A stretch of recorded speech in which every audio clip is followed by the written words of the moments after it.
नमस्कार स्टूडेंट्स, हारिस उत्कर्ष YouTube channel पर आप सभी का स्वागत है। आज हम थोड़ा सा बात करेंगे राजस्थान साहित्य के बारे में, मतलब राजस्थान साहित्य से संबंधित जो विशेषताएं हैं, कितने प्रकार हैं और उनसे संबंधित मोस्ट इम्पॉर्टेंट जो शब्दावलियां हैं जिन पे कई बार क्वेश्चन पूछा जाता है। तो राजस्थान के साहित्य के बारे में थोड़ा सा हमें पता होना चाहिए। वैसे तो हम लोग ये पढ़ते ही हैं,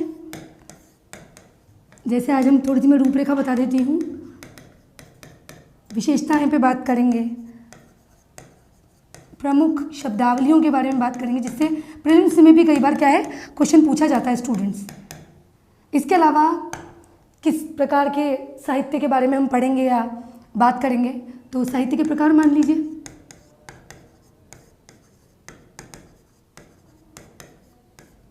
इसके अलावा थोड़ा सा हम बात करेंगे गद्य पद्य, ये क्या होता है भाई।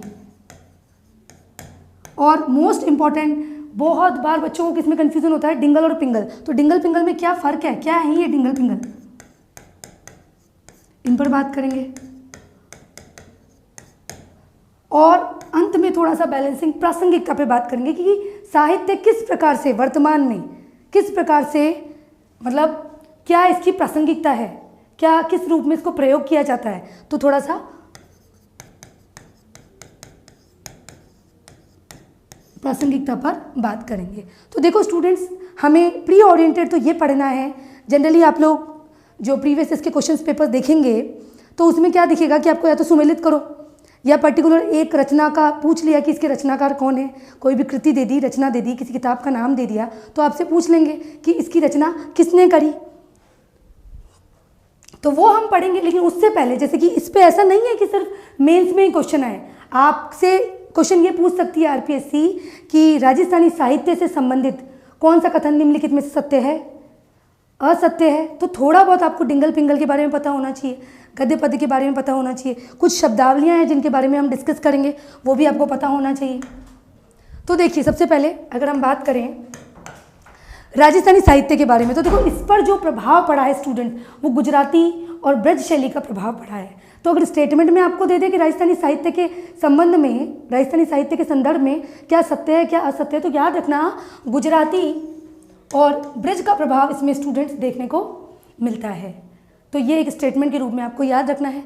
कुछ विद्वान राजस्थानी का प्रारंभ काल जो है वो जैन मुनि उद्योतन सूरी के प्रसिद्ध ग्रंथ कुवलयमाला से मानते हैं। कुवलयमाला, इस पर क्वेश्चन पूछा था स्टूडेंट्स आपके आरएएस प्री, ये तो बहुत इंपॉर्टेंट है, बहुत इंपॉर्टेंट। वैसे भी आपसे मेंस में भी पूछ सकते हैं कुवलयमाला पे कि आप जो 2 नंबर का क्वेश्चन उसमें पूछा जा सकता है। तो आरएएस प्री 2023 में पूछा था स्टूडेंट्स, और क्वेश्चन क्या था, क्वेश्चन ये था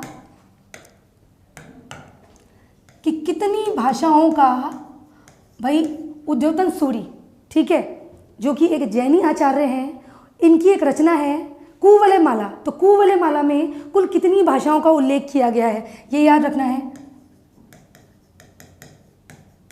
कितनी भाषाओं का उल्लेख। आज तो हम बात करेंगे साहित्य के बारे में थोड़ी सी, लेकिन ये क्वेश्चन आया था आपके आरएस प्री 2023 में, तो 18 भाषाओं का उल्लेख, 1 लाइन में क्वेश्चन था, कितनी भाषाओं का, ऑप्शन थे 15, 18, 20, इस तरह से। तो साहित्य को हम ये तो पढ़ेंगे ही कि किसकी रचना किसने करी, लेकिन थोड़ा सा हमें इसकी विशेषताओं के बारे में, इसकी कुछ इससे संबंधित कुछ प्रमुख शब्दावलियों के बारे में भी हमें ज्ञान होना चाहिए। राजस्थानी भाषा के प्रारंभिक काल में जैन विद्वानों ने साहित्य सृजन कर इसे समृद्ध बनाने में महत्वपूर्ण योगदान दिया। तो बिल्कुल अगर ये बात आ जाए कि जैन विद्वानों का बहुत योगदान था शुरुआती चरण में, तो बिल्कुल ये बात बिल्कुल सत्य है। तो ये याद रखना, जैन विद्वानों ने इसमें अपना महत्वपूर्ण भूमिका निभाई है, महत्वपूर्ण योगदान दिया है।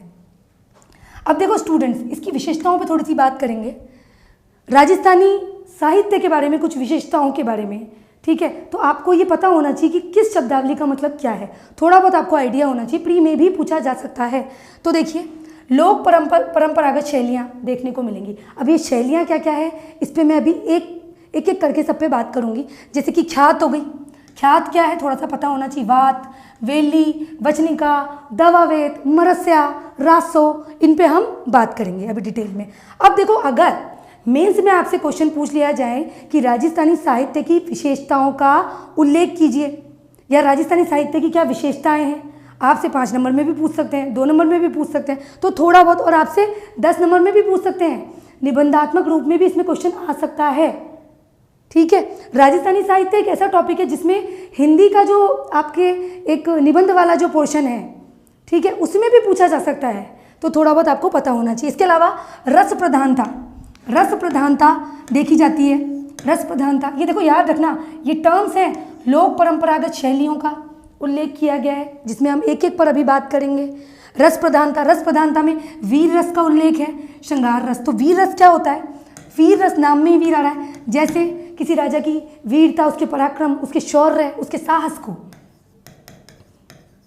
शौर्य को बताती है, पराक्रम का उल्लेख करती है, साहस के बारे में बताती है, युद्ध की जानकारी देती है, वीर रस। इसके अलावा श्रृंगार रस, तो ये कहीं ना कहीं प्रेमाख्यान से जुड़ा हुआ है। शब्दों का मतलब भी थोड़ा बहुत आपको पता होना चाहिए। इसके अलावा जीवन मूल्य और आदर्श से संबंधित है, तो ये आपको एक कीवर्ड के रूप में आपको ये बात याद रखनी है कि राजस्थानी साहित्य जीवन मूल्य और आदर्श पर भी कहीं ना कहीं प्रकाश डालता है। ये विशेषताएं जो हैं ये हमें प्रासंगिकता की ओर लेके जाएंगी। मातृभूमि के प्रति प्रेम, स्वामी भक्ति, स्वाभिमान, शरणागत जैसी कि किस प्रकार से हमारी शरण में आए हुए व्यक्ति को किस तरह से हमें पनाह देनी है, जगह देनी है, इस तरह के आदर्शों का उल्लेख किया जाता है राजस्थानी साहित्य में। ठीक है, तो ये सब महत्व हो गए। इसके अलावा गद्य पद्य का समन्वय, अभी गद्य पद्य क्या है थोड़ा सा इस पर डिस्कस करेंगे। तो गद्य पद्य का समन्वय देखने को मिलेगा आपको। गद्य पद्य विविध बोलियां जैसे कि मारवाड़ी, ढूंढांडी, मेवाती, ठीक है, अहीरवाटी, आपके मालवी, इन सब का उल्लेख जैसे बोलियां और भाषाओं में हम डिटेल में पढ़ेंगे। तो ये सब चीज़ें आपको देखने को मिलेंगी। ये विशेषताओं में आपको कीवर्ड्स के रूप में थोड़ा समझना पड़ेगा। विविध बोलियां, तो इसको एलिब्रेट करके आप लिख सकते हैं। इसके अलावा सांस्कृतिक दर्पण के रूप में, ये देखो कुछ वर्ड्स आपको, ठीक है, आपको याद रखने पड़ेंगे एक अच्छा आंसर लिखने के लिए। और ऐसा नहीं है कि कोई टॉपिक अगर आपको लग रहा है मेंस में ही पूछा जाएगा, ऐसा नहीं है, आपको स्टेटमेंट के रूप में प्री में भी पूछा जा सकता है। तो इसमें यहाँ यह राजस्थान के रीति रिवाज और परंपराओं को प्रस्तुत करता है। तो ये राजस्थान के रीति रिवाज और जो परंपराएं हैं उनसे भी जुड़ा हुआ है। और डिंगल और पिंगल, डिंगल पिंगल आ गया, ये लो डिंगल पिंगल, डिंगल पिंगल का समन्वय देखने को मिलेगा। कुछ साहित्य जो हैं वो डिंगल से जुड़े होंगे, कुछ साहित्य हैं पिंगल से जुड़े होंगे। अब मैं आपको बताऊं डिंगल और पिंगल में बेसिक डिफरेंस क्या होता है स्टूडेंट्स, उस पर बात करेंगे। तो थोड़ा सा याद रखना, बात करते हैं डिंगल की।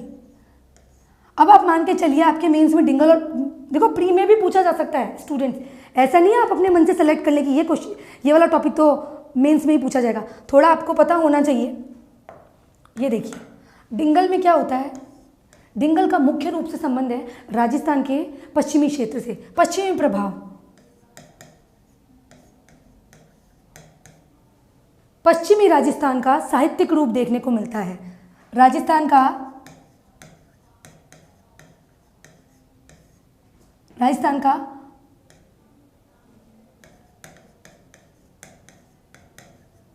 पश्चिमी साहित्यिक रूप ये देखने को मिलेगा। यानी इसका जो संबंध है ना, किसका, डिंगल का, इसका मुख्य रूप से जो संबंध है पश्चिम से, पश्चिमी राजस्थान से।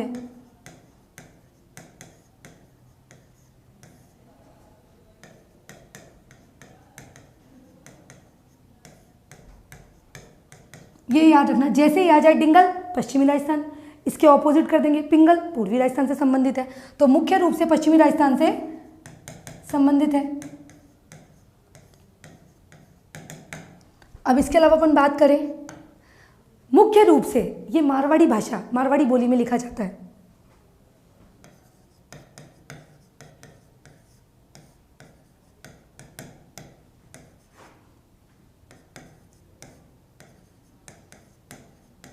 मारवाड़ी में उल्लेख मिलता है।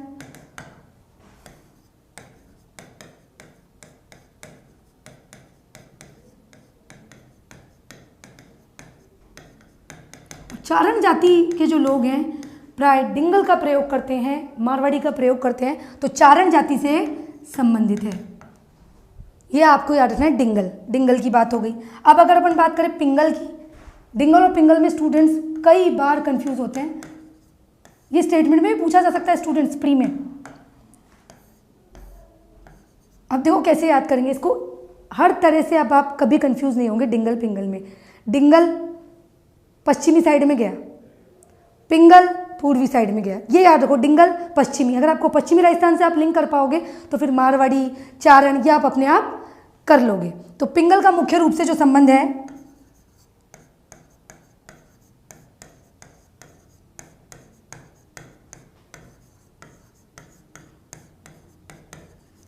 पूर्वी राजस्थान से संबंधित है।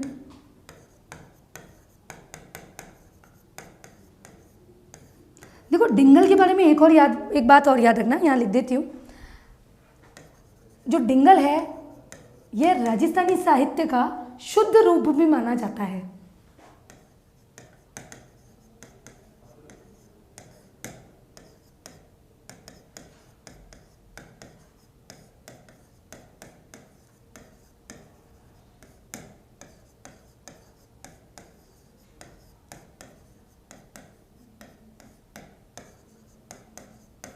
समझ गए? यानी पश्चिम का प्रभाव है, मारवाड़ी भाषा प्राय देखने को मिलती है, ये आपको याद रखना है। अब पिंगल में थोड़ा सा ब्रज भाषा का प्रभाव ज़्यादा मिलेगा। तो मुख्य रूप से पूर्वी राजस्थान से संबंधित है, तो पूर्वी राजस्थान से संबंधित है तो ब्रज भाषा से अधिक जुड़ाव है।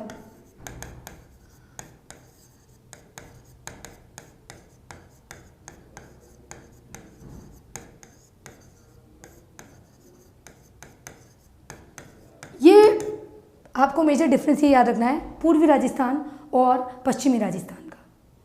ये हो गया डिंगल पिंगल। अब हम बात करें गद्य पद्य, जैसे कि मैंने अभी बताया, देखो विशेषताओं में कि गद्य पद्य का समन्वय मिलेगा देखने को। ये देखिए, ये हमने बात करी यहाँ पर गद्य पद्य का समन्वय। तो गद्य और पद्य में क्या फ़र्क है, देखिए गद्य पद्य में क्या फ़र्क है स्टूडेंट्स, ये लीजिए। गद्य विधा और पद्य विधा, ये देखिए अपन इस तरह से कर लेते हैं, अगर डिफरेंस भी पूछ लें तो इस तरह से करते हैं। देखिए गद्य पद्य को इस तरह से करते हैं।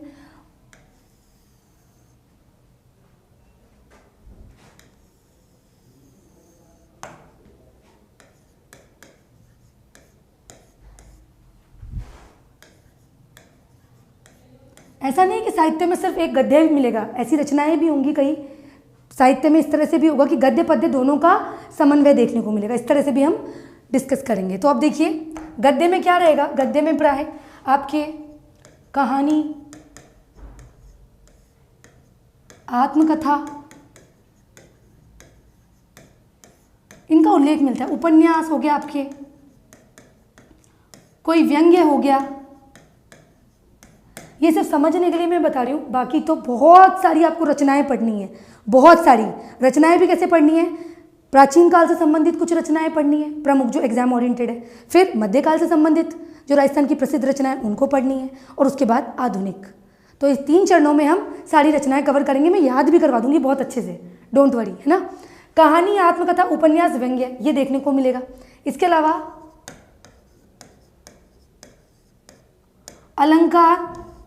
अलंकार का प्रयोग नहीं होता है।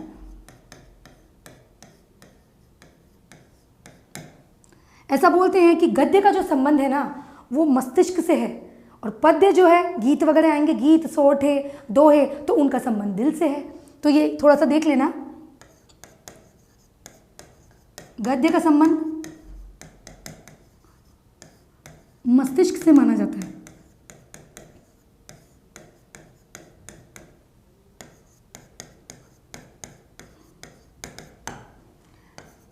लयात्मकता अनुपस्थित है, क्योंकि गीत, सोठे, दोहे नहीं है, इसलिए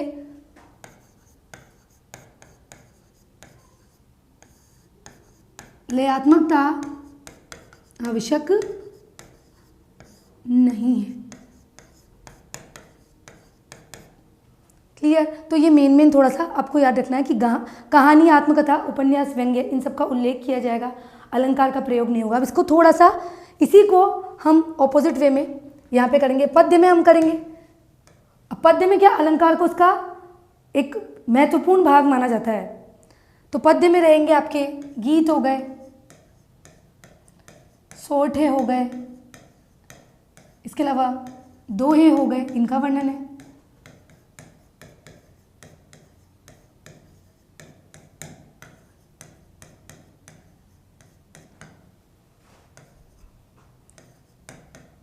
बोल जो हैं आप खुद ही समझ जाएंगे ना। कहानी आत्मकथा में आपको लय की ज़रूरत नहीं पड़ती, राग की ज़रूरत नहीं पड़ती है। यहाँ पे गीत सोहठे आ गए तो यहाँ पर बोल लयात्मक रहेंगे। क्या रहेंगे? लयात्मक।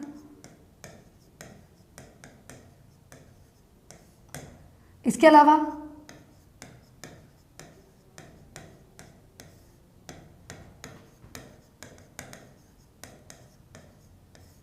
अलंकरण उपस्थित होंगे। और इसका जो संबंध है पद्य का,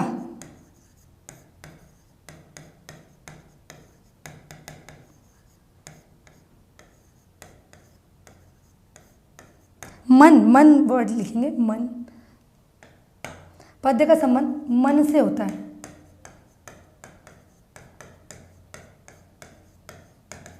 ये थोड़ा सा आपको गद्य पद्य में आपको थोड़ा सा याद रखना है। ठीक है स्टूडेंट्स। अब एक एक शब्दावलियां जो बहुत इंपॉर्टेंट है, थोड़ा पता होना चाहिए, एग्जाम में पूछ सकते हैं। अब देखो कक्का क्या होता है। कक्का जो साहित्य के संबंध में, इससे कई बार आरपीएससी ने क्वेश्चन भी पूछा है अलग अलग एग्जाम में, कक्का क्या होता है। तो स्टूडेंट्स याद रखना, जो अपनी जो वर्णमाला में 52 अक्षर हैं, एक एक अक्षर से प्रारंभ माना जाता है। कक्का देखो समझना, एक ऐसा ग्रंथ होता है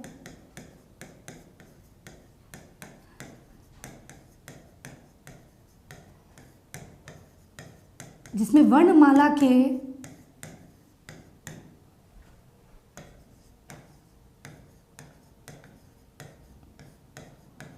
52 अक्षर से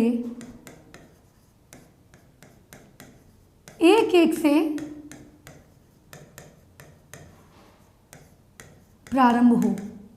थोड़ा सा समझना, सिर्फ समझना है आपको, क्योंकि मान लीजिए एक तरफ आपको शब्दावली दे दे और एक तरफ उसका अर्थ दे दे और कह दे सुमेलित कीजिए, तो थोड़ा बहुत आपको पता होना चाहिए। मेनली हम फोकस करेंगे रचनाओं के नाम, कि किसने किसकी रचना करी, क्या साहित्य, क्या कृति का नाम है और कौन इसके रचनाकार हैं। ठीक है, तो थोड़ा सा कक्का याद रखना कि इसमें एक एक जो अक्षर है वर्णमाला के, उससे प्रारंभ माना जाता है। ये हो गया आपका कक्का। इसके अलावा ख्यात, ख्यात नाम से ये एक प्रसिद्ध व्यक्ति, एक प्रसिद्ध पुरुष, ख्याति प्राप्त पुरुष, ख्याति या प्रसिद्धि प्राप्त पुरुष की वीरता, बलिदान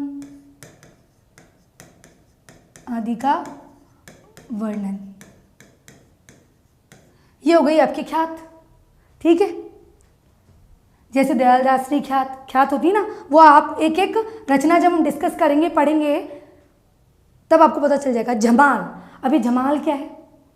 जमाल क्या है भाई? ये एक मात्रिक छंद है, मात्रिक छंद। थोड़ा सा समझना, मात्रिक छंद है। आपसे सुमेलित करो में शब्दावलियाँ पूछ लें, इसलिए आपको थोड़ा बहुत एक एक शब्दावली के बारे में जो कि राजस्थानी साहित्य से जुड़ी हुई हैं उनके बारे में आपको पता होना चाहिए। देखिए मात्रिक छंद है, इसमें बोलते हैं कि 5वें चरण में,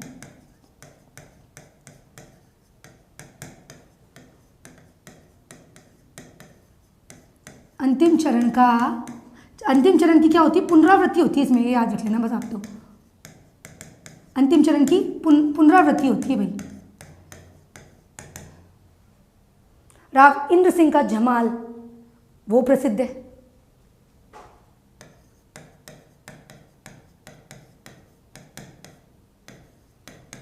हालांकि रचनाओं की बात अपन अलग से करेंगे। आपको ये याद रखना है जमाल क्या है? एक मात्रिक छंद है राजस्थानी साहित्य के अंदर, तो ये शब्दावली आपको याद रखनी है। इसके अलावा वेली में क्या होगा? वेली में आपको राजनीतिक हो गया, आपके धार्मिक हो गया, सामाजिक हो गया, इसकी जानकारी मिलेगी। तो वेली में क्या है? संपूर्ण जानकारी मिलेगी, संपूर्ण, जैसे राजनीतिक हो गई, सामाजिक हो गई,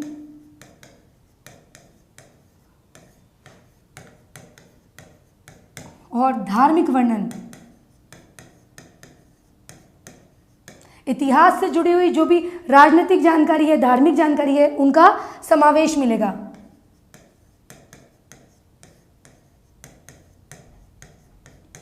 वेल्ली किसन रुक्मणीरी ख्यात, किसी में राजनीति मिलेगी, कहीं कहीं आपको धार्मिक मिलेगी, तो थोड़ा बहुत पता होना चाहिए वेल्ली।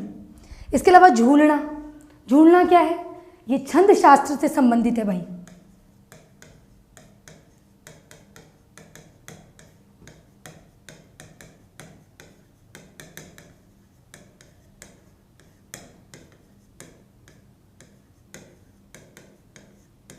झूलना। विगत, विगत नाम से ये विगत, इतिहास से संबंधित जो भी जीवन वृत्तांत है उसकी पूरी जानकारी मिलेगी।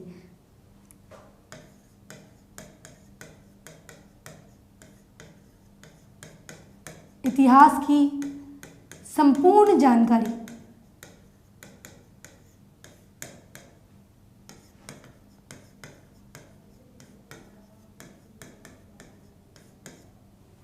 विगत, बीती हुई विगत, कंप्लीट जानकारी। ये है दवावेद, ये छवावेद गलत लिखा हुआ है, दवावेद कर लेना स्टूडेंट्स। देखो दवावेद, दवावेद में क्या है? आपको गद्य और पद्य, गद्य और पद्य दोनों, गद्य और पद्य, गद्य और पद्य दोनों का समावेश मिलेगा। दवावेद जिसमें आपको उर्दू और फारसी शब्द देखने को मिलेंगे, ठीक है।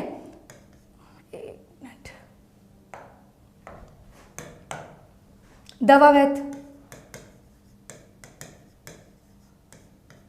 गद्य पद्य,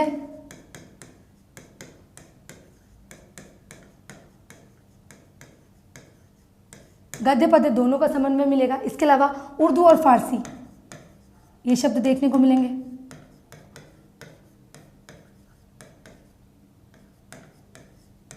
नाम से दिख रहा है दवावेद, तो ये आपको याद रखना है। दूहा, दूहा मतलब दोहा एक तरह से किसी भी राजा की वंशावली से जुड़ी हुई जो भी उपलब्धियां हैं उसकी प्रशंसा, प्रशंसा का उल्लेख।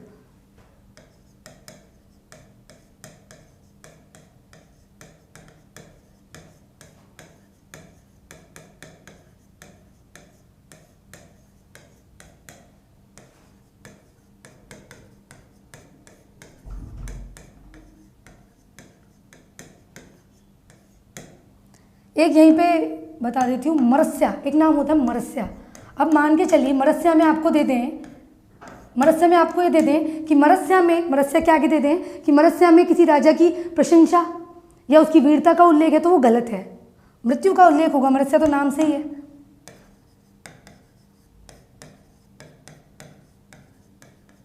मृत्यु से रिलेटेड जो भी जानकारी है उसका उल्लेख है मरस्या, ये टर्म याद रखना। इसके अलावा पर्ची, पर्ची किनकी होती है? संत महात्मा लोगों से, तो संत महात्मा से संबंधित जो है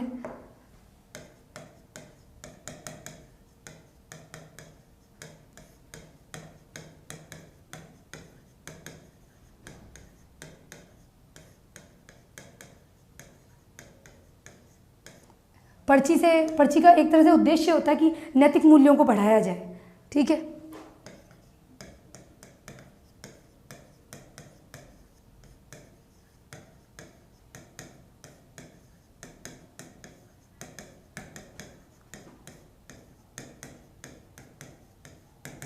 पर्ची हो गई। प्रकाश, अब प्रकाश किसी राजा की या किसी वंश की, किसी शासन के समय की पर्टिकुलर, उसके बलिदान, शौर्य, पराक्रम, उसकी उपलब्धियों का, उसकी प्रशंसा का, उनका उल्लेख किया जाता है, वो है प्रकाश।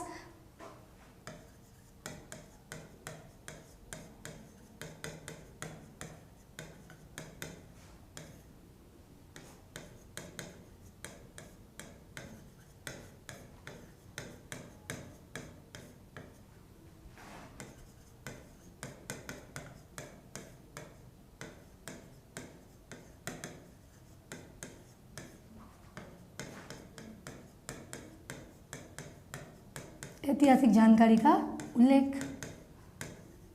आपको थोड़ा बहुत पता होना चाहिए कि कौन सी शब्दावली का मतलब क्या होता है,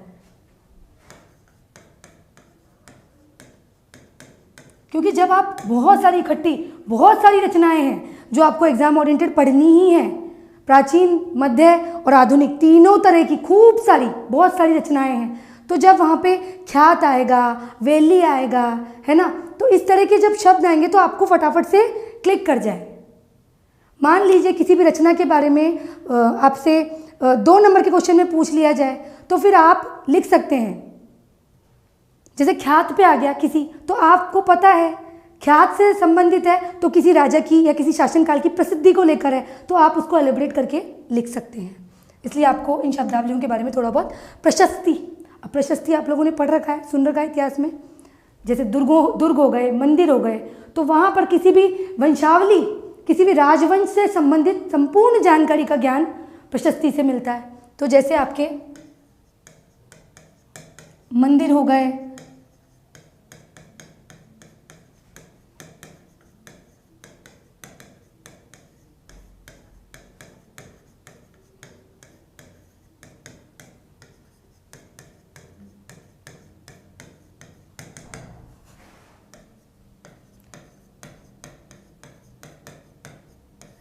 इतिहास के प्रमाण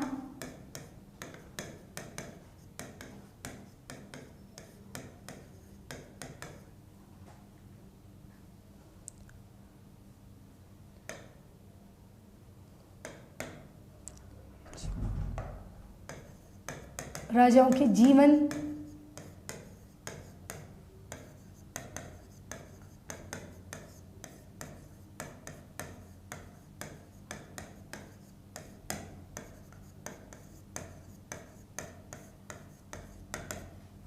जूनागढ़ प्रशस्ति हो गई, राज सिंह प्रशस्ति हो गई, तो दुर्गों में और मंदिर में आपको प्रशस्ति देखने को मिलेगी, आप लोग पढ़ेंगे भी। बात कोई कथा हो गई, किसी पर्टिकुलर शासनकाल के समय की कोई कथा, कोई कहानी, बात कोई प्रथा, सामाजिक रूप से थोड़ा सा इसमें सामाजिक या कोई प्रथा उसका उल्लेख ज़्यादा किया जाता है, तो ये ध्यान रखना। बात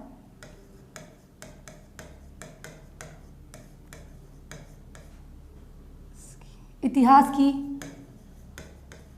प्रमुख प्रथाएं हो गई, उनका उल्लेख देखने को मिलेगा। इसके अलावा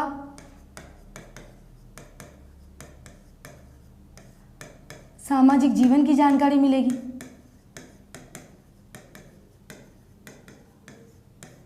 बात एक कहानी, उस समय की बात है, ठीक है। तो इतिहास से जुड़ी हुई जो भी सामाजिक जीवन को लेकर जो जानकारी है, कोई पर्टिकुलर प्रथा हो गई, उनकी जानकारी आपको बात में मिलेगी। ये शब्दावलियाँ हैं। रासो, अब रासो से तो एक ही बात सबसे पहले दिमाग में आती है, क्या? पृथ्वीराज रासो।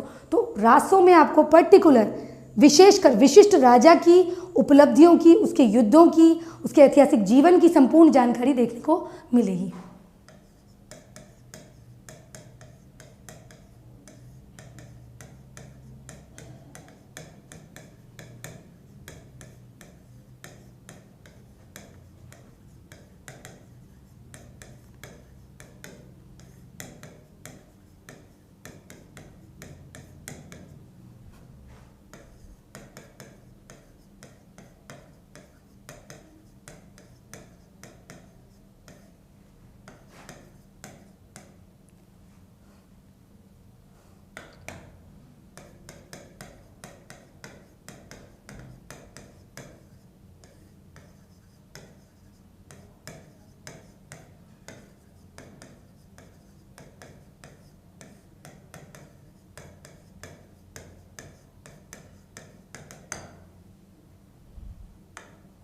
वचनिका,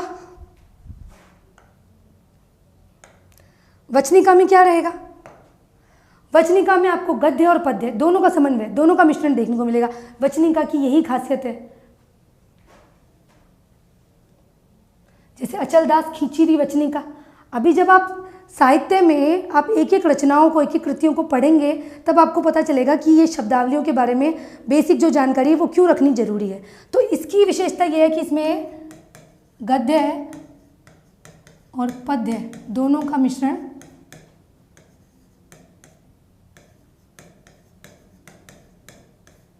गद्य और पद्य का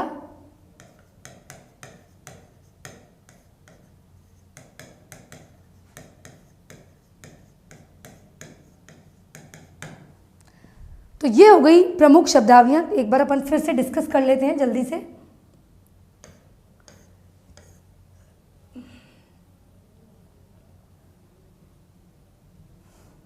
देखिए कक्का अभी बताया 52 अक्षर जो है वर्णमाला के, उनमें से एक एक से प्रारंभ माना जाएगा। इस प्रकार की रचना है। ख्यात प्रसिद्ध व्यक्ति से संबंधित है। जमाल मात्रिक छंद है, इसमें याद रखना पुनरावृत्ति होती है, ये याद रखिएगा। वैली इसमें राजनीतिक परिप्रेक्ष्य से सामाजिक और धार्मिक सबकी जानकारी देखने को मिलेगी। झूलना छंद शास्त्र से संबंधित है। विगत से नाम से थोड़ा सा स्पष्ट है, विगत पूर्व विगत, ठीक है। तो इतिहास की संपूर्ण जानकारी, जीवन वृत्तांत के बारे में। दवाव्यात आप याद रखना उर्दू और फारसी का उल्लेख होगा इसमें। दूहा मतलब ढोला मरवणरा दूहा, सुना है,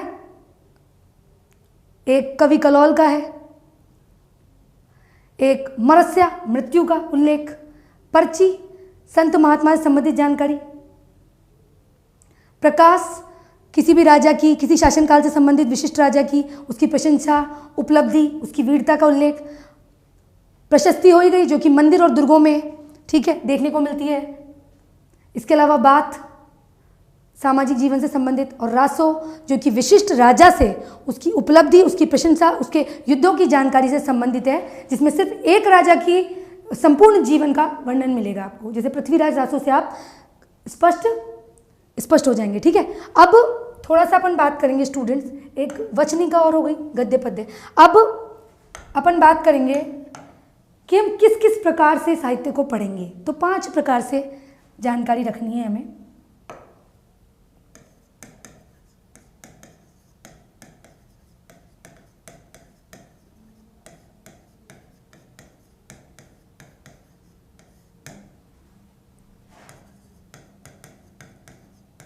रूप मान लीजिए कि किस तरह से हम इनको पढ़ेंगे। तो देखो सबसे पहले मैं थोड़ा सा बता दूंगी।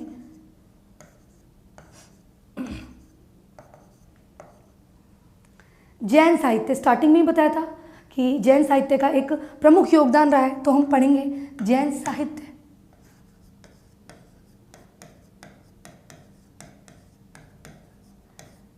जिसमें जैनी प्रभाव अधिक देखने को मिले। जैसे कि एग्जाम्पल हो गया आपके उद्योतन सूरी की कुवलयमाला, इस पे क्वेश्चन भी किया था, ठीक है। और एक जैसे हेमचंद्र सूरी की है देशी नाम माला।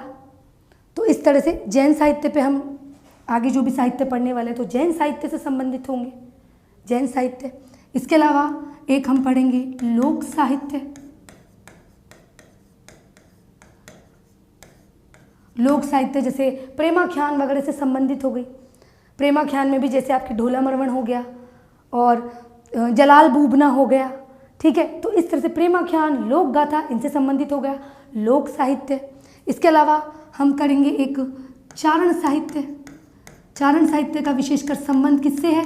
आपके डिंगल से संबंधित है। अभी हमने डिस्कस किया डिंगल यानी कि पश्चिमी राजस्थान का प्रभाव देखने को मिलेगा। जो इसका रूप होगा वो पश्चिमी साहित्यिक रूप होगा। पश्चिम का प्रभाव यानी कि मारवाड़ी भाषा ज़्यादा देखने को मिलेगी, तो चारण साहित्य इसके रूप में जो आगे जितनी भी हम रचनाएं कृतियां पढ़ने वाले हैं वो इन रूपों में होगी। क्लियर? इसके अलावा एक संत साहित्य, जैसे कि आपके इनका संत साहित्य का संबंध कहीं ना कहीं नैतिक मूल्य को उठाना, जैसे कि मीरा की पदावलियाँ हो गई और दादूरी की चेतावनियाँ हो गई, तो वो संत से संबंधित है। ये शब्दावलियाँ समझने का मतलब, ये प्रकार समझने का मतलब यही है मेनली कि जब भी अगर किसी रचना के बारे में 2 नंबर का क्वेश्चन भी आता है तो आप उसको एलोबरेट करके लिख सकते हैं। और एक हो गया आपके ब्राह्मण साहित्य,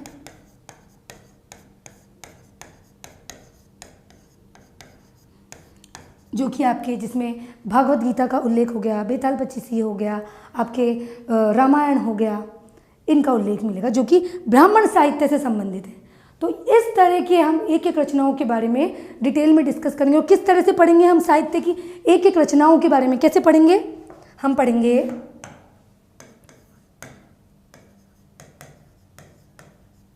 इनको मैं विभाजित कर करके आपको एक एक रचनाओं के बारे में याद करवा दूंगी कि किसकी रचना किसने की है, और यही आपको अच्छे से याद करनी है। ठीक है, तो हम प्राचीन साहित्य पढ़ेंगे आगे, जो भी साहित्य से संबंधित अगला सेक्शन होगा उसमें प्राचीन साहित्य। इसके बाद, क्योंकि कई बार क्या होता है, बच्चों को ये नहीं पता होता कि साहित्य को पढ़ना कैसे है, और फिर हम पढ़ेंगे मोस्ट इम्पोर्टेंट आधुनिक साहित्य।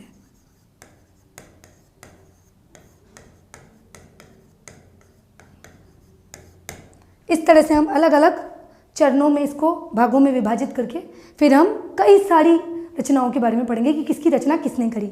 अब इसकी देखो, राजस्थानी साहित्य की वर्तमान में क्या प्रासंगिकता है स्टूडेंट्स, ये आपको पता होनी चाहिए। जैसे आप क्वेश्चन आ ही जाए, ये लीजिए क्वेश्चन से मैं इसको लिंक कर देती हूँ।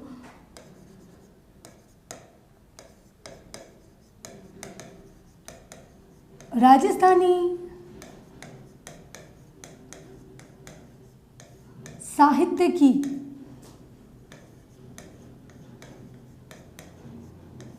वर्तमान प्रासंगिकता को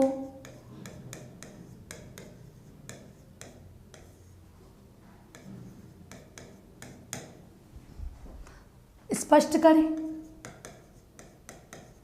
ये लीजिए, ये क्वेश्चन हो गया।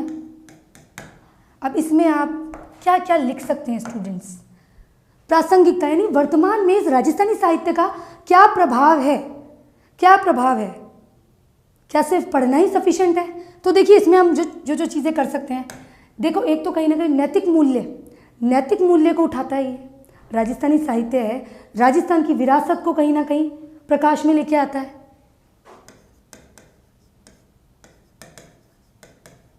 राजस्थानी संस्कृति, उनको कहीं ना कहीं जीवित रख रखा है साहित्य ने। राजस्थानी संस्कृति, विरासत,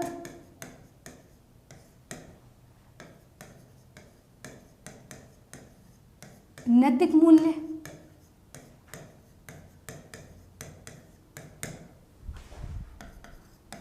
आदि को जीवित रख रखा है।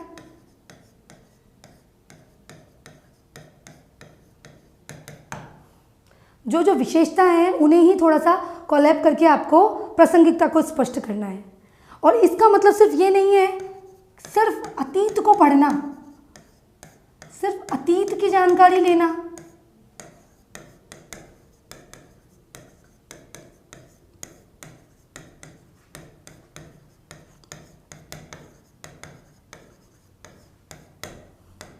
बल्कि एक तरह से कहीं ना कहीं नई दिशा देता है जीवन को। राजस्थानी साहित्य को जब हम पढ़ते हैं तो हमें पता चलता है कि किस तरह से शरणागतों की रक्षा करनी चाहिए, ठीक है, उनको कहीं ना कहीं सहारा देना चाहिए, किस प्रकार से युद्ध करना चाहिए, किस तरह से प्रेम करना चाहिए। तो बहुत सारी जानकारियाँ आप पॉइंट्स में लिख सकते हैं अच्छे तरीके से। प्रासंगिकता को साथ में लेकर, मान लीजिए अगर 10 नंबर का क्वेश्चन आ जाए निबंधात्मक रूप में, तो आप लिख सकते हैं। तो केवल अतीत की जानकारी लेना नहीं, बल्कि जीवन के लिए एक बैलेंसिंग तरीके से आपको लिखना है। जीवन के लिए ये जो राजस्थानी साहित्य है क्या है, प्रेरणादायी स्रोत हैं।